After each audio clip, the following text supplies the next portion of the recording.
ও এখানে আরেকটা আছে, দাড়ি ছাটানো বা ছোট করে রাখা কি গুনাহ হবে? কবিরা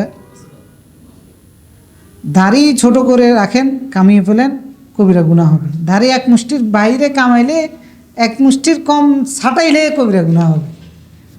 একতলাপটা হয়েছে ইমামদের মধ্যে, এক মুষ্টির বাহিরে কাটা যাবে নাকি যাবে না, কিন্তু এক মুষ্টি পর্যন্ত হাত লাগানো যাবে না, এটা নিয়ে কোনো দ্বিমত নেই।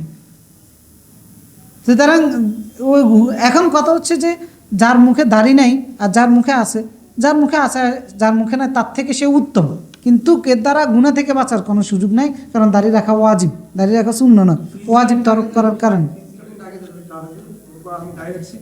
না। এখন আসেন, দাড়ির জায়গা কোনটা?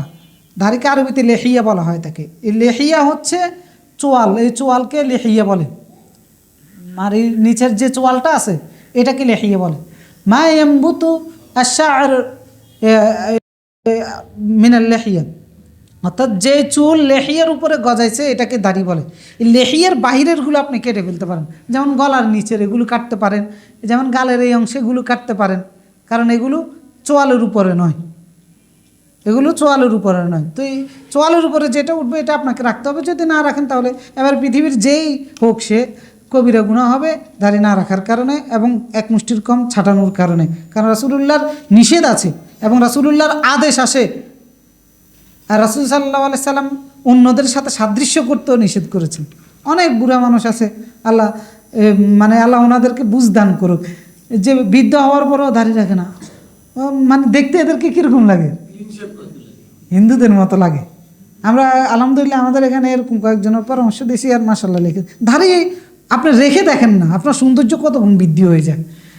আমাদের কি কয়, যখন আমরা ইয়াং বয়সে, ইয়াং এখনও তো ইয়াং আছি আলহামদুলিল্লাহ, মানে যখন শুরুতে দাড়ি উঠতেছিল তখন একটু ছাটাই ছাটাই রাখছিলাম, এখন ওই ছবিগুলো দেখলে নিজের কাছে আফসোস লাগে, দূর সৌন্দর্যের জন্য এটা কী করলাম, এখন এটা আরও বেশি সুন্দর লাগে। কি খারাপ লাগে নাকি?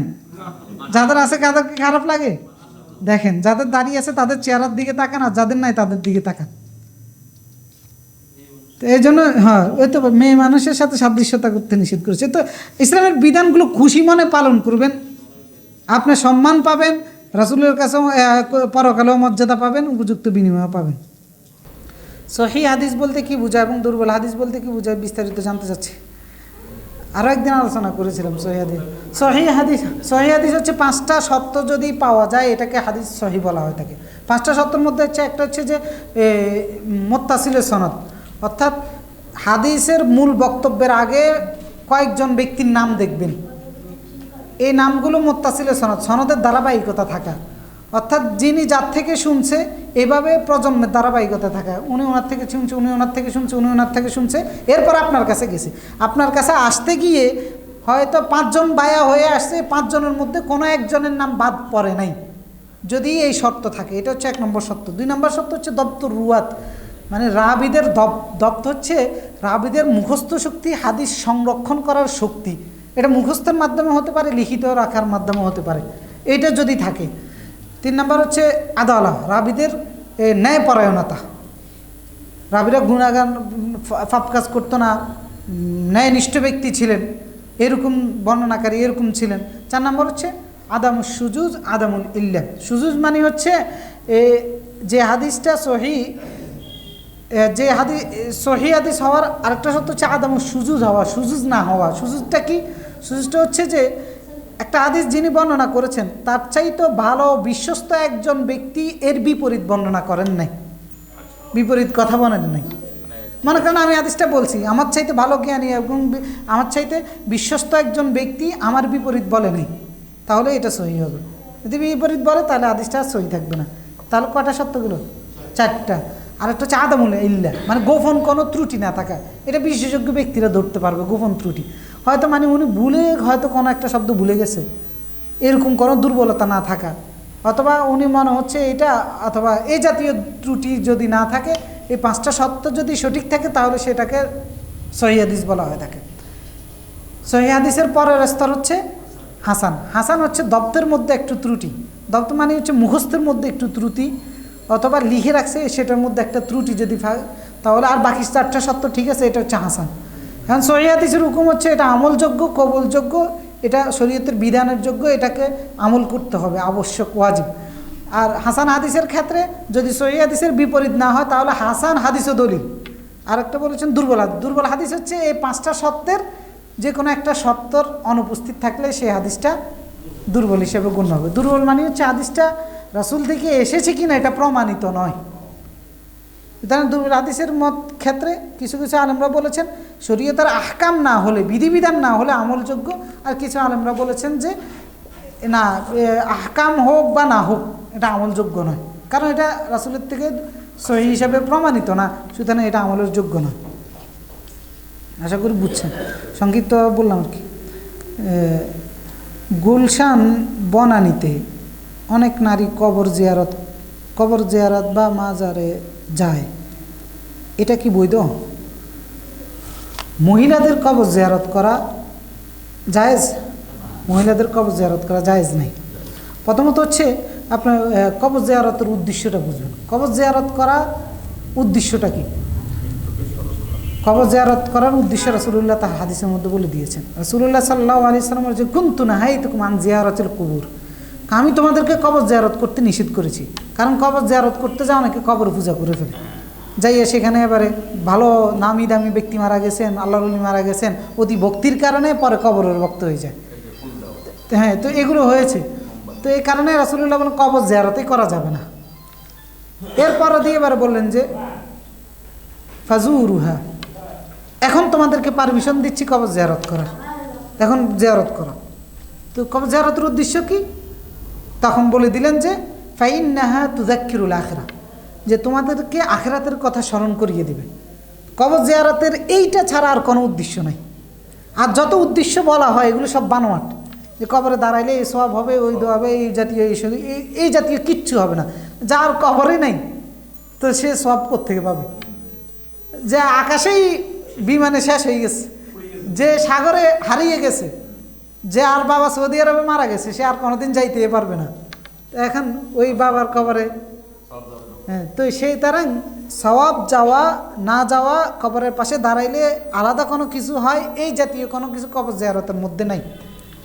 এরপর কবর জিয়ারত আপনি আপনার বাপের কবর জিয়ারত করতে হবে এরকম কোনো শর্ত নাই, যে কোনো কবরে জিয়ারত করতে পারেন, পারমিশন দেওয়া আছে।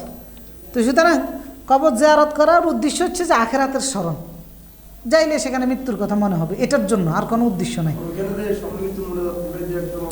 আর অন্য কোনো কিছু প্রয়োজন নেই। গেছেন আখিরাতের কথা মনে করবেন। আর রাসূলুল্লাহ দোয়া একটা পড়তেন, আসসালামু আলাইকুম ইয়া আলাদ দিয়ার ওয়া ইন্না ইনশাআল্লাহু লাহিকুন নাসআলুল্লাহ লানা ওয়া লাকুম আল আফিয়া, তোমাদের জন্য আমাদের জন্য আল্লাহর কাছে ক্ষমা প্রার্থনা করি, আর ইনশাআল্লাহ চিরেই আমরা তোমাদের সাথে মিলিত হব।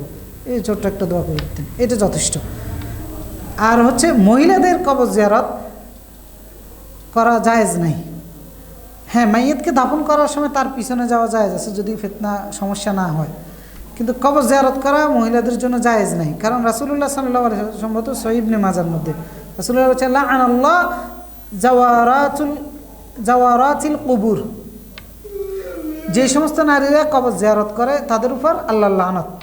আবার আরেক জায়গায় বলেছেন লাআনা জাইরাতিল কুবুর, মানে নারীদের কথা উল্লেখ করেছেন। জাইরাত মানে হচ্ছে স্ত্রীলিঙ্গ।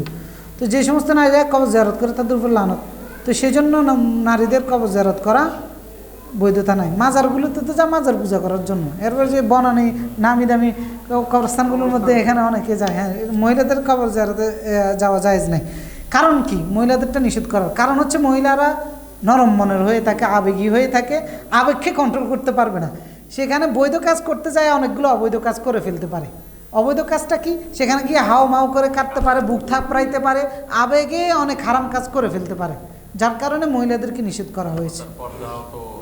পর্দার বিষয় আছে, নিরাপত্তার বিষয় আছে, বুক থাপড়ে কাঁদলে কবিরা গুনাহ হবে, সেখানে বৈশা চিৎকার করে কাটতে পারে, এই জাতীয় বিষয়গুলো হবে। এরপর অতি ভক্তির কারণে তো হবে। মাজার গেলে তো দেখবেন যে মহিলারা কীভাবে মাজার পূজা করতেছে। তো এই সমস্ত কারণেই কবর জিয়ারত করতে মহিলাদেরকে নিষেধ করা হয়েছে।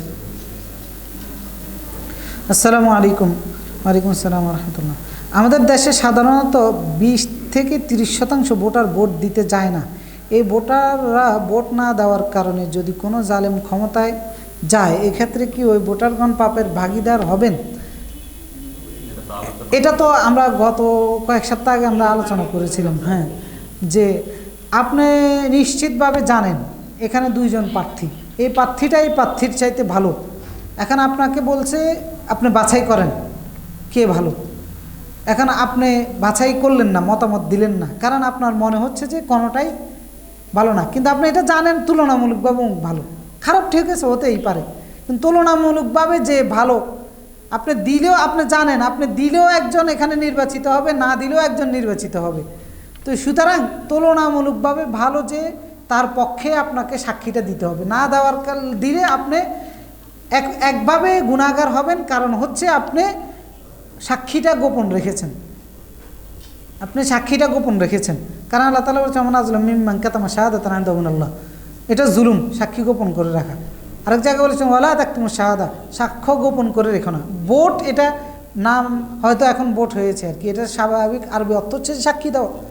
তাআলা বলছেন যে সাক্ষ্য গোপন করিও না। আপনি জানেন অমুকের চাইতে অমুক ভালো, তো দেন নাই, এখন যার কারণে খারাপটা নির্বাচিত হয়েছে কিছুটা, সেই হিসেবে আপনি কিছুটা ওর ভালোটা আপনার কারণ না হওয়ার কারণে আপনি কারণগতভাবে গুনাহগার হবেন।